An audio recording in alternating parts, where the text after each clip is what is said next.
Good morning guys, आप सभी का स्वागत है मेरे यूट्यूब चैनल में। दोस्तों, मैं सोच रही हूँ कि आज से क्यों ना हम करंट अफेयर के कुछ इंपॉर्टेंट टॉपिक का डिस्कशन करें। तो करंट अफेयर देखिए मेरा सबसे वीकेस्ट, मतलब कोई भी सब्जेक्ट है उसमें सबसे वीक है मेरा करंट अफेयर। क्योंकि करंट अफेयर मैं पढ़ती हूँ लेकिन मुझे उतना अच्छे से याद नहीं रहता, और इसका कारण सिर्फ एक है, और वो कारण है रिवीजन की कमी, रिवीजन करने का तरीका और अकेले पढ़ाई करना। तो तीसरे वाले ऑप्शन का तो मैं कुछ नहीं कर सकती, अकेले रिवीजन वाला। इसलिए मैंने सोचा क्यों ना मैं पढूं, उसके बाद वीडियो बनाऊं, ताकि आप लोग भी इस वीडियो को देखें और अपने करंट अफेयर के जो भी एक्सपीरियंस है मुझसे शेयर करें और मेरी भी थोड़ी सी हेल्प कर दें, ठीक है। और मैं ये भी बात बताऊंगी आपको, आज मैंने स्टार्ट किया इस वीडियो को बनाना, 1 मंथ बाद मैं बताऊंगी कि मुझे इसका फ़ायदा हुआ या नहीं हुआ, ठीक है। तो चलिए रीड करते हैं। पहला राउंड है रीड करना, उसके बाद हम इसी से कनेक्ट करेंगे, अपने करंट अफेयर से जीके को रिलेट करेंगे कि जीके के किस तरह के प्रश्न अचानक आ जाते हैं और हम सोचते हैं कि इतना रिवाइज हम कैसे करें। तो जैसे कि देखिए, सुप्रीम कोर्ट के महत्वपूर्ण निर्णय जो अगस्त 2025 में लिए गए हैं, और ये जो आप कंटेंट देख रहे हैं ये प्रतियोगिता दर्पण से लिया गया है, ठीक है। तो देखिए, पहला न्यूज़ है आवारा कुत्ते, सार्वजनिक स्वास्थ्य और पशु कल्याण। इस पर दिए गए सुप्रीम कोर्ट के महत्वपूर्ण निर्णय, और ये हमारे भारतीय संविधान से किस प्रकार जुड़ जाता है। ये आर्टिकल आप देख ही सकते हैं, 21, 32 आर्टिकल, संविधान का अनुच्छेद 243W, इस सभी में क्या क्या दिया हुआ है। अभी यही क्वेश्चन बना दिया जाएगा एग्जाम में कि आर्टिकल 243W क्या है, तो आप सोचेंगे इतना सारा मुझे रिवाइज करना पड़ेगा। नहीं, करंट अफेयर को अगर आप अच्छे से फॉलो करेंगे तो आपको पॉलिटी के प्रश्न तो बहुत ईजिली मिल जाएंगे। बाकी हिस्ट्री का कम ही मिलेगा, क्योंकि हिस्ट्री में किस तरह के प्रश्न आपको करंट अफेयर से मिल सकते हैं। मान लीजिए किसी महान शख्सियत की जयंती थी, जैसे मान लीजिए अभी हाल फिलहाल में मनाए गए कोई भी जयंती को आप याद कर लीजिए, किनका जयंती था और उनके कौन कौन से महान काम हैं जो इतिहास में उन्होंने किए हैं। अब उसी से प्रश्न पूछ दिया जाएगा। जैसे 2 अक्टूबर गांधी जी की जयंती है, अब गांधी जी से जुड़े कुछ भी प्रश्न पूछे जा सकते हैं। 4 अप्रैल को भीमराव अंबेडकर की जयंती है, उनकी कोई रचना पूछी जा सकती है, या उन्होंने कोई संस्था बनाई वो पूछा जा सकता है। संविधान के निर्माण करने में उनका क्या योगदान है ये भी पूछा जा सकता है, पीटी में भी और मेंस में भी। चलिए, ज़्यादा नहीं बोलेंगे हम, बढ़ते हैं आगे। आवारा कुत्ते, सार्वजनिक स्वास्थ्य और पशु कल्याण। मामला क्या है? एनिमल वेलफेयर बोर्ड बनाम आवारा कुत्तों का मामला। मामला संदर्भ है स्वतः संज्ञान रेट याचिका संख्या 5 वर्ष 2025। सुप्रीम कोर्ट का आदेश आया है 11 अगस्त 2025 को, जिसमें 2 न्यायाधीशों के पीठ द्वारा आदेश जारी किया गया। संशोधन आदेश 25 अगस्त 2025 को आया, जस्टिस विक्रमनाथ, संदीप मेहता और NV अंजारिया की पीठ के द्वारा संशोधित। परिचय देखते हैं। आवारा कुत्तों के काटने और रेबीज के मामले की रिपोर्ट के बाद सुप्रीम कोर्ट ने 11 अगस्त 2025 को दिल्ली NCR के नगर निगमों को निर्देश दिया कि वे आवारा कुत्तों को पकड़कर आश्रयों या पशुपालन केंद्रों में रखें और सार्वजनिक स्थलों पर उन्हें खिलाने पर सख्त रोक लगाएं, ठीक है। सार्वजनिक स्थलों पर उन्हें खिलाने पर सख्त रोक लगाएं। 11 अगस्त को सुप्रीम कोर्ट ने ये फैसला, सुप्रीम कोर्ट ने फैसला सुनाया। उसके बाद क्या हुआ? इन निर्देशों को पशु कल्याण संगठनों द्वारा चुनौती दी गई, ठीक है। प्रेमी इसके सख्त खिलाफ हो गए इस निर्देश के, और पशु कल्याण संगठन जो है उन्होंने इस निर्देश के प्रति चुनौती दी। तत्पश्चात 22 अगस्त को सुप्रीम कोर्ट की पीठ ने आवारा कुत्तों के इलाज, नशबंदी के बाद कुत्तों को फिर से छोड़ देने संबंधित निर्देश में संशोधन का आदेश दिया, ठीक है। यहाँ तक तो काफ़ी सिंपल था। पहले निर्देश दिया कि आवारा कुत्तों को पकड़कर आश्रय या पशुपालन केंद्रों में रखा जाए और सार्वजनिक स्थलों पर इन्हें खिलाने पर प्रतिबंध लगा दिया गया, सख्त रोक। उसके बाद पशु कल्याण संगठन ने चुनौती दी। इसके बाद दोबारा निर्णय आया, और दूसरी बार निर्णय क्या आया? आवारा कुत्तों के इलाज और नसबंदी के बाद कुत्तों को फिर से छोड़ देने के बारे में, यानी कि अगर उनका रेबीज का इलाज किया जाए, ठीक है। आगे बढ़ते हैं। निर्देशों से संबंधित मुद्दे। क्या प्रारंभिक निर्देश, नसबंदी, टीकाकरण के बाद आवारा कुत्तों को न छोड़ने का निर्देश पशु जन्म नियंत्रण नियम 2023 के प्रावधानों से टकराते हैं? पहला प्रश्न है, ठीक है। संबंधित मुद्दे। क्या प्रारंभिक निर्देश पशु जन्म नियंत्रण नियम 2023 के प्रावधानों से टकराते हैं, ठीक है। पशु जन्म नियंत्रण नियम 2023, तो अब हमें जानना होगा ये क्या है। देखते हैं आगे इसके विषय में कुछ दिया है या नहीं। क्या नागरिकों के अधिकार व सुरक्षा को पशु कल्याण के साथ संतुलित किया जा सकता है, ठीक है। ये मुझे प्रश्न काफ़ी वैलिड लगा। क्या राज्य के कर्तव्यों की नैतिक सीमाएं और क्रियान्वयन की व्यवहारिकता निर्धारित की जा सकती है, जैसे आश्रय स्थल या संसाधन? अब प्रासंगिक कानूनी प्रावधान, अब कानूनी प्रावधान देखते हैं हम। तो देखिए, जैसा कि ऊपर बात किया गया था पशु जन्म नियंत्रण नियम 2023 के विषय में, तो यहाँ पे जानकारी दिया गया है। पशु जन्म नियंत्रण 2023 नियम 2023, इसका नियम 11 क्लॉज 19 जो है नसबंदी और टीकाकरण के बाद कुत्तों को उसी स्थान पर वापस छोड़ने का प्रावधान करता है। ठीक है, तो ये तो बिल्कुल याद रखने वाला तथ्य है। क्या याद रखना हमें? पशु जन्म नियंत्रण नियम 2023 के विषय में इसका आर्टिकल नंबर नियम नंबर 11 क्लॉज 19 जो है नसबंदी और टीकाकरण के बाद कुत्तों को उसी स्थान पर छोड़ने का प्रावधान करता है। ठीक है, आगे बढ़ते हैं। अब हम देखते हैं अनुच्छेद 21। भारतीय संविधान का अनुच्छेद 21 आपको पता है मौलिक अधिकार से संबंधित है। भारतीय संविधान में मौलिक अधिकारों के तहत प्रदत्त यह अधिकार नागरिकों का जीवन और व्यक्तिगत सुरक्षा का अधिकार प्रदान करता है। ठीक है, जीवन का अधिकार जो हम कहते हैं वो आर्टिकल नंबर 21 में है। 21 में बहुत सारे आर्टिकल समय समय पर सुप्रीम कोर्ट के द्वारा भी ऐड किए गए हैं। एक मिनट, चलिए, तो आपको इम्पोर्टेंट आर्टिकल जीवन का अधिकार आर्टिकल नंबर 21 याद रखना है। भारतीय संविधान में मौलिक अधिकारों के तहत प्रदत्त यह अधिकार नागरिकों का जीवन और व्यक्तिगत सुरक्षा का अधिकार प्रदान करता है। अब हम देखेंगे कि इस विषय में क्यों बात हो रही है। अनुच्छेद 32 कहता है सुप्रीम कोर्ट में हम रिट जारी कर सकते हैं अगर हमारे मौलिक अधिकारों का हनन हो रहा है। ठीक है, अब देखते हैं संविधान के अनुच्छेद 243 से तो आप समझ ही गए होंगे किस विषय में है। डब्ल्यू से आप में भी बहुत सारे लोग याद रखते हैं तो उनको याद होगा। नगर पालिकाओं को पशुओं के प्रति क्रूरता की रोकथाम का आदेश देता है। ठीक है, 243 पशुओं के प्रति क्रूरता नगर पालिका से रिलेटेड है, ये तो आप समझ गए। ये पशुओं के प्रति क्रूरता की रोकथाम का आदेश देता है। जबकि अनुच्छेद 51 ए यानी मौलिक अधिकार की बात हो रही, इसके अंतर्गत नागरिकों पर जीवों के प्रति दया रखने का भी मौलिक कर्तव्य निर्धारित करता है। मौलिक अधिकार शायद मैंने बोल दिया गलती से, मौलिक कर्तव्य 51 ए जी में क्या लिखा है? नागरिकों पर जीवों के प्रति दया रखने का मौलिक कर्तव्य निर्धारित करता है। ठीक है, तो इतने इंपॉर्टेंट आर्टिकल आपको याद रखना है। एक नियम भी आपको याद रखना है, पशु जन्म नियंत्रण नियम 2023, पशु जन्म नियंत्रण नियम। तो मुझे लगता है करंट अफेयर के नोट्स बनाने से कोई फ़ायदा नहीं है। मुझे लगता है इसी को टिक कर लीजिए, हर मंथ आता है, हमेशा रिवाइज करते रहिए। बस शॉर्ट नोट्स में आप ये लिख सकते हैं पशु कल्याण जो मैंने पढ़ा, पशु के विषय में जो फैसला आया उसमें कुछ इंपॉर्टेंट आर्टिकल हो गए, कुछ नियम हो गए, मोटे मोटे हाईलाइटेड टाइप का कुछ लिख लीजिए, जैसे इसमें बोल्ड करके दिया हुआ है उस तरह से छोटे छोटे चीज़, इतने छोटे कि सेंटेंस भी कंप्लीट ना हो, बस बुलेट पॉइंट टाइप का। ठीक, चलिए आगे देखते हैं। अंतिम निर्णय, सुप्रीम कोर्ट ने अपने पहले के आदेश में संशोधन करते हुए निम्नलिखित संशोधन किए। आवारा कुत्तों को यदि नसबंदी, कीड़े मकोड़े से मुक्ति और टीकाकरण के बाद सुरक्षित पाया जाता है, ठीक है, ध्यान दीजिए, अगर इन सभी कामों के बाद इन्हें सुरक्षित पाया जाता है तो उन्हें उसी क्षेत्र में वापस छोड़ा जा सकता है जहाँ से उन्हें पकड़ा गया था।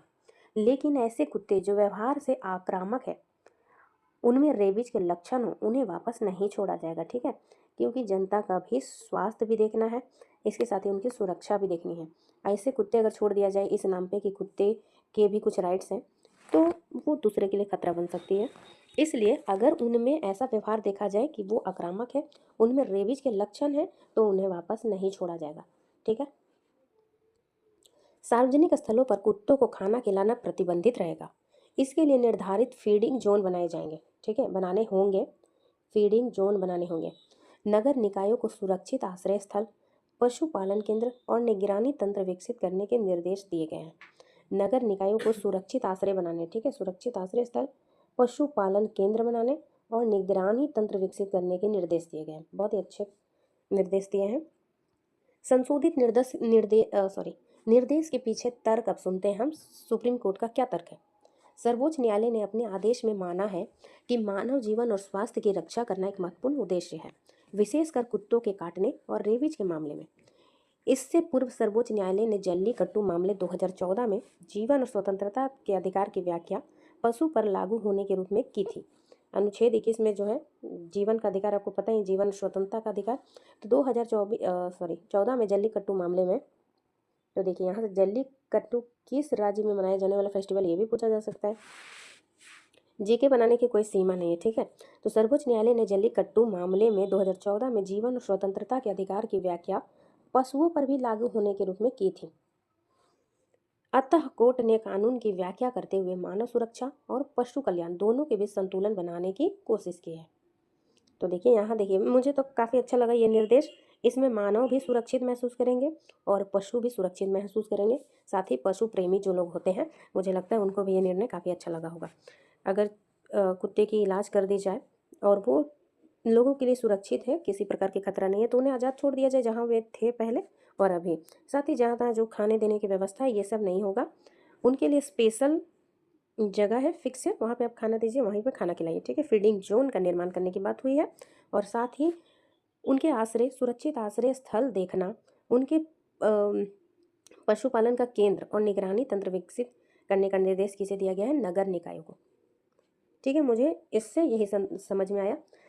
आगे देखते हैं, संदर्भित मामलों से संबंधित नैतिक आयाम।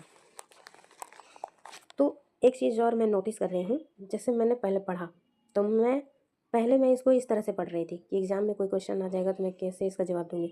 लेकिन थोड़ा सा ही पढ़ने के बाद मुझे एक और चीज़ का एहसास हुआ कि बहुत सारी चीज़ सिर्फ हमें करंट अफेयर की नज़र से नहीं पढ़नी चाहिए। कुछ चीज़ें हमें खुद से भी जानकारी रखनी चाहिए, पशुओं के प्रति, हमारे समाज के प्रति, हमारे आसपास क्या घटित हो रहा है। और साथ ही इससे एक चीज़ और मुझे सीखने को मिला, किस तरह से आंसर राइटिंग लिखते हैं तो फ्रेम किया जाता है। देखिए कितना अच्छा से समझाया गया। सबसे पहले संदर्भ क्या था, समझाने के लिए हमें परिचय दिया गया कि आखिर रेफरेंस इसका क्या है, किस चीज़ की बात हो रही है, ठीक है। उसके बाद सुप्रीम कोर्ट के निर्णय सुनाए गए कि सुप्रीम कोर्ट ने क्या क्या निर्णय लिया। उसके बाद मेन बॉडी में हम क्या देख रहे हैं कि क्या क्या लीगल प्रोविज़न निकलते हैं, यानी कि प्रासंगिक कानूनी प्रावधान क्या हो सकते हैं और सुरक्षित क्या होना चाहिए। तो देखिए ये सब आपने इतना नोटिस किया कि नहीं, आप बताइएगा कि मैं ओवर एक्टिंग कर रही हूँ, ये भी बताइएगा, क्योंकि मैंने ये नया चैनल सिर्फ इसलिए बनाया है ताकि हम एक दूसरे की सहायता कर सकें, ठीक है। चलिए आगे बढ़ते हैं। संदर्भित मामलों से संबंधित नैतिक आयाम। आवारा कुत्तों का प्रबंधन केवल व्यवहारिक नहीं बल्कि नैतिक प्रश्नों से भी जुड़ा है, ठीक है। जैसे उपयोगितावादी दृष्टिकोण पीड़ा को न्यूनतम करने और कल्याण को अधिकतम करने पर बल देता है। एक और बार पढ़ते हैं, उपयोगितावादी दृष्टिकोण। इसको मैं हाईलाइट करूंगी, ये वर्ड मुझे काफ़ी अच्छा लगा। उपयोगितावादी दृष्टिकोण क्या है कि पीड़ा को न्यूनतम करना और कल्याण को अधिकतम करना, इस पर बल देना उपयोगितावादी दृष्टिकोण है। जबकि कर्तव्य आधारित ढांचा, आगे बढ़ाते हैं, जबकि कर्तव्य आधारित ढांचा मानव सुरक्षा और पशु अधिकारों दोनों को अपरिहार्य मानता है। क्या? जबकि कर्तव्य आधारित ढांचा मानव सुरक्षा और पशु अधिकार दोनों को अपरिहार्य मानता है। तो देखिए एक हमारा हो गया उपयोगितावादी दृष्टिकोण। उपयोगितावादी दृष्टिकोण क्या कहता है कि पीड़ा को न्यूनतम करना और कल्याण को अधिकतम करने पर बल देता है। जबकि कर्तव्य आधारित ढांचा, एक कर्तव्य होता है मानव होने के नाते, तो कर्तव्य आधारित ढांचा मानव सुरक्षा और पशु अधिकार दोनों को अपरिहार्य मानता है, ठीक है। वहीं सदुप नैतिकता करुणा, सदून लिखा है, सॉरी सदून का मतलब मुझे नहीं पता, ये वर्ड मैंने पहली बार देखा है। वही सदून नैतिकता करुणा विवेक और जिम्मेदारी जैसे गुणों पर केंद्रित होता है। तो ये सब तो ऐसे लिखने के लिए काफ़ी अच्छा उपयोगी शब्द मुझे लग रहा है। तो इसको मैंने देखा नहीं, मुझे लगा नहीं था ऐसा कोई वर्ड आएगा जिससे मुझे देखना पड़ेगा डिक्शनरी में। एनीवेज आप लोगों को पता हो तो कमेंट सेक्शन बताइएगा।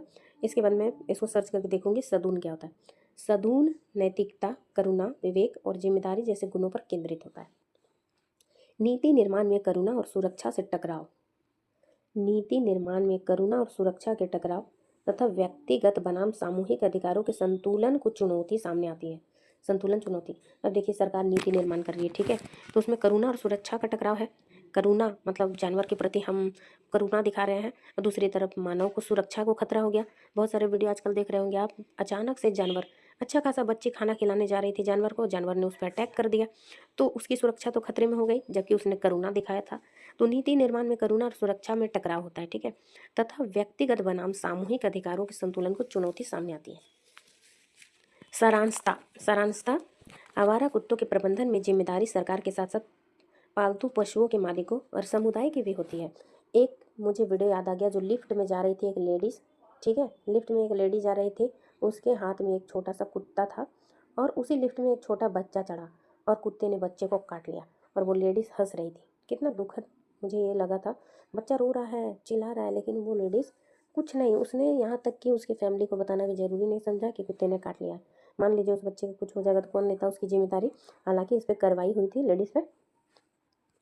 तो यहाँ वही लिखा हुआ है, कि आवारा कुत्तों के प्रबंधन में जिम्मेदारी केवल सरकार की नहीं है, साथ साथ पशुओं को जो पालते हैं उनके मालिक और समुदाय की भी है, जिससे जवाबदेही और समन्वय दोनों बढ़ जाते हैं।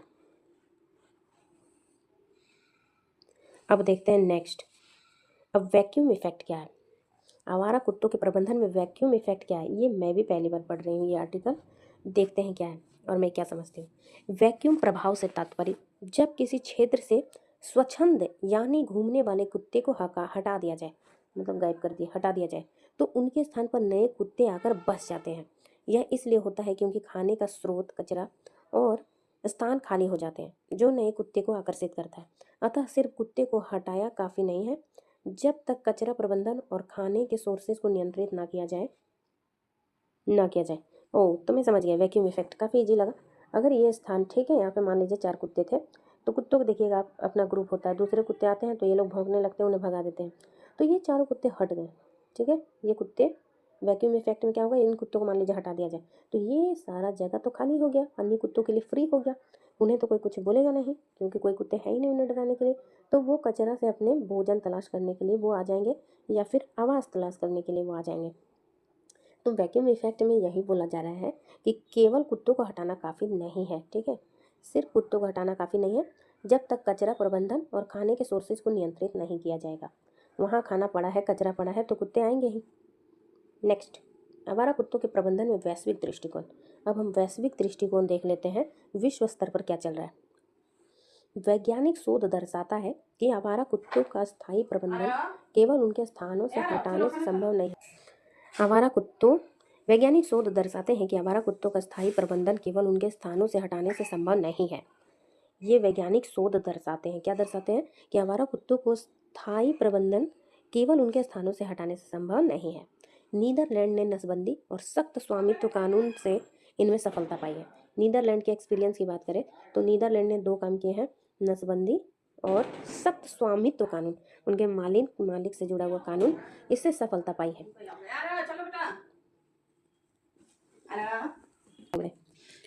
आगे देखते हैं भूटान के एक्सपीरियंस। वहीं भूटान ने 14 वर्षीय CNVR कार्यक्रम से इनकी जनसंख्या कम की है, जबकि थाईलैंड ने बैंकॉक कार्यक्रम ने कुत्तों और रेबीज दोनों के मामले में कमी दिखाई है, ठीक है। तो ये रहा आज का आर्टिकल, खत्म होता है। नेक्स्ट आर्टिकल देखेंगे हम, वैकल्पिक शुल्क नहीं, केवल वैधानिक नामांकन शुल्क। ये क्या है क्या नहीं है बाद में देखेंगे हम। तो फिलहाल दोस्तों, अच्छा लगा तो प्लीज़ लाइक कर दीजिएगा और मुझे ज़रूर बताइएगा ये वीडियो कैसा लगा आपको। नेक्स्ट वीडियो मिलते हैं, धन्यवाद।